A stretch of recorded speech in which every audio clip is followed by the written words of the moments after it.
மாமா சொல்லுமா. அந்த பொருள் அங்கங்க போட்டுச்சிருக்கீங்க, அது கொஞ்சம் எடுத்து வச்சுங்களேன். ஓகேம்மா, அதான் அந்த பொருள் எடுத்து வச்சு.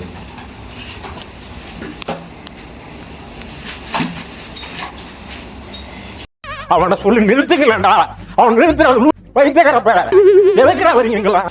மாமா சொல்லுமா சொல்லுமா. அந்த பொருளை எடுத்து வைக்கவே இல்ல, என்னதான் பண்ணிட்டு இருக்கீங்க? வேலை இருக்குல்லம்மா, அது வந்து முடிச்சிடறோம்மா, முடிச்சுட்டு எடுத்து வச்சிடறோம்மா. எனக்கு கொஞ்சம் பொருள் மேல இருந்து எடுத்து தரணும், அதையாச்சும் எடுத்து தாங்க. வந்துடும், நான் வராம எப்படி வந்துடுறேன்.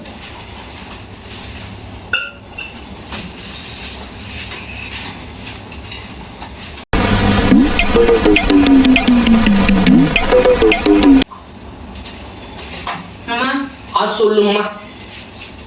என்னதான் காலையில இருந்து பண்ணிட்டு இருக்கீங்க? இந்த லேப்டாப் முன்னாடியே உட்காந்துட்டு இருக்கீங்க. நான் பெருசா ஏஐ சாட்பேட் பண்ணிட்டு இருக்கேன், பயங்கரமா பண்ணிட்டு இருக்கேன். என்னதான் பண்றீங்க? இந்த 4 கட்டத்து போறது இவ்வளவு நேரம் பண்ணிட்டு இருக்கீங்களா? கோடிங். என்ன கோடிங்? ஊரை மாத்தி இருக்கீங்களா? ஐடி ஜாப்னு சொல்லிட்டு இந்த 4 கட்டத்தை வச்சுக்கிட்டு. பாத்தீங்கல்ல, இந்த மாதிரிதான் எந்த ஒரு கோடிங்கும் பண்ண தேவையில்ல, வெறும் 4 பாக்ஸ் ஈஸியா நோ கோட் லோ கோட் முடிச்சுட்டு போயிடலாம். அடங்கப்பா, இது உலக நடிப்புடா சாமி. இதுக்காக தான் இந்த வீடியோ போடுறோம், வாட்ச் பண்ணுங்க. இங்க மட்டும் இல்லைங்க, நீங்க உங்க பொண்டாட்டியும் வேலை செய்வீங்கன்னு சொல்லி ஈஸியா ஏமாத்திடலாம். உங்க வேலையை 5 நிமிஷத்துல ஈஸி பண்ணிடும் இந்த கோட், இந்த N8N. வாட்ச் பண்ணுங்க.